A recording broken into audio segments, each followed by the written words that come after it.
MLB trade deadline is come and gone. Let's talk about what the Phillies did. I'm Anonymous Anonymity, and welcome to this video.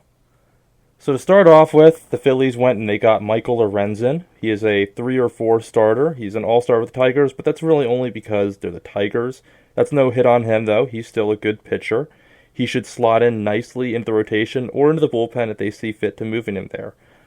Putting him into the rotation will give them the benefit of giving them a 6-man rotation, which should be very good for somebody like Aaron Nola, who has this year been much, much better with an extra day of rest. And I think the pitch clock and only 4 days of rest have really affected him this year.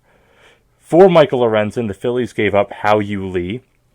Hao-Yu Lee was a 20-year-old Taiwanese prospect, or Chinese Taipei, pardon me, and really only had a hit tool. He was not projected to develop any power at all. He was maybe projected at most to have maybe 10 home runs or so. And he was a middle infielder, so with Trey Turner and Bryson Stott being on the roster, there was absolutely nowhere Hao-Yu Lee was going to be able to play for this team, so it did make sense to trade him. And, trading Hao-Yu Lee for a guy who's basically a middle-of-rotation starter this season is a really good deal, I think, for the Phillies, especially since they definitely need starting rotation depth because they were basically one injury away from having to do bullpen games again or giving Bailey Falter, who we will get to later, more starts in the season. So, in terms of Lorenzen's stats, he has a FIP in the high 3s. His ERA is not too far below it, so he's performing about where he's supposed to, according to his FIP. This is not going to be a Noah Syndergaard situation from last year, hopefully, where Syndergaard's FIP said that he was not a very good pitcher, and then he got here and he fell off a cliff because, he wasn't a very good pitcher, because FIP is pretty accurate at determining that. So his FIP is actually pretty good. He should be pretty good. Doesn't strike out a ton of hitters, but doesn't walk a ton of hitters. He's definitely more of a contact-type pitcher.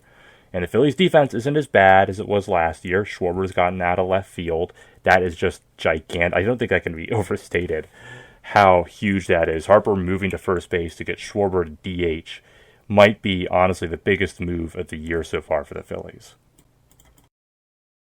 Big concern with Lorenzen is his innings count. He has not thrown this many innings for years because he's been a bullpen piece for those years. He's not been a starter. He's getting really up there right now. Even though he's only in the hundreds, you may say that's not a lot. Well, as a reliever, you don't throw that many. And he hasn't been in the hundreds consistently for a while. And he might start to wear down when he's with us, in which case he'd have to be matched rommed and just tossed into the bullpen. That would, however, result in Philly fan least favorite player Dylan Covey being hucked into the sun. So additional pitching depth, and it's always a plus. I think this is a great pickup. On to the next player. So everybody was crying at the deadline for the Phillies to get a right-handed bat, and Dave Dombrowski went and I think made a really, really good move that people aren't giving enough credit for when he got Rodolfo Castro. He's a 24-year-old utility infielder for the Pirates who hits right-handed. And he got him for the low, low price of the trash heap known as Bailey Falter. All the fans who, thought Falter was he was so good at the end of 2022. He was not. His FIP was over 5. He was going to come back to earth, and he came crashing and burning back to earth to start this season. He was garbage. And everybody just finally woke up to that. And we got Rodolfo Castro, who has a 906 OPS, I believe, in either his career or this year, against left-handed pitching. This isn't like a Josh Harrison type player who is going to, come in and we claim, he's so good against hitting lefties, and then he sucks against hitting left-handers. Rodolfo Castro murders left-handed pitching. This is a huge pickup. It's a great pickup for Dombrowski. It's really under the radar, and for only the price of a broken Bailey Falter. I mean, oh my God, this is just huge for the Phillies, I think. I think it's honestly a better pickup than a Lorenzen pickup. The big weakness of Rodolfo Castro is that he cannot hit right-handed pitching, at all. Hence why the Pirates, who are rebuilding, say, we don't want him anymore. The good news is that Jake Cave is just barely passable against right-handed pitching, at least in my opinion. He just makes barely enough contact that it's just not quite the end of the world yet to have him play against righties. But Rodolfo Castro slaughters left-handed pitching. People... imagine a Brandon Marsh but reverse splits, basically. Where Brandon Marsh has like an OPS of 600 or something against lefties, but like 900 against right-handers. And a lot of that's BABIP inflated. But besides that, he just hits better against righties by a mile. Rodolfo Castro is the inverse, where it's lefties he dominates and righties that dominate him.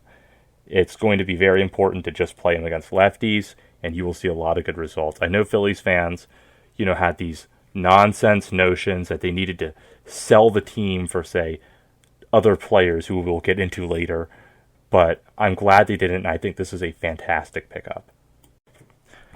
The guy I'm glad that the Phillies, quote-unquote, missed out on was Teoscar Hernandez.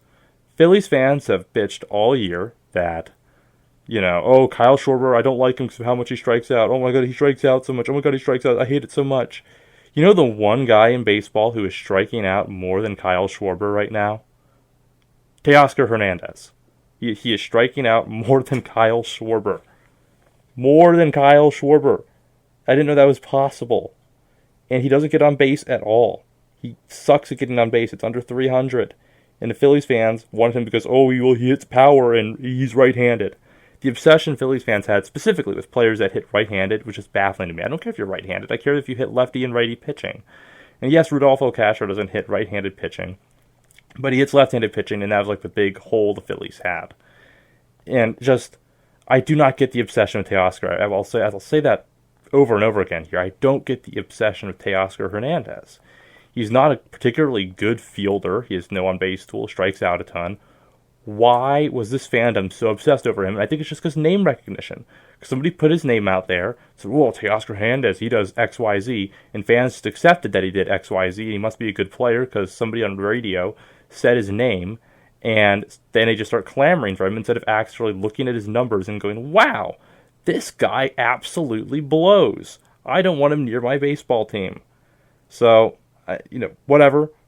Glad we didn't get him. I'm glad we got Rodolfo Castro instead now that I actually know about Rodolfo Castro and know his strengths and weaknesses as a player.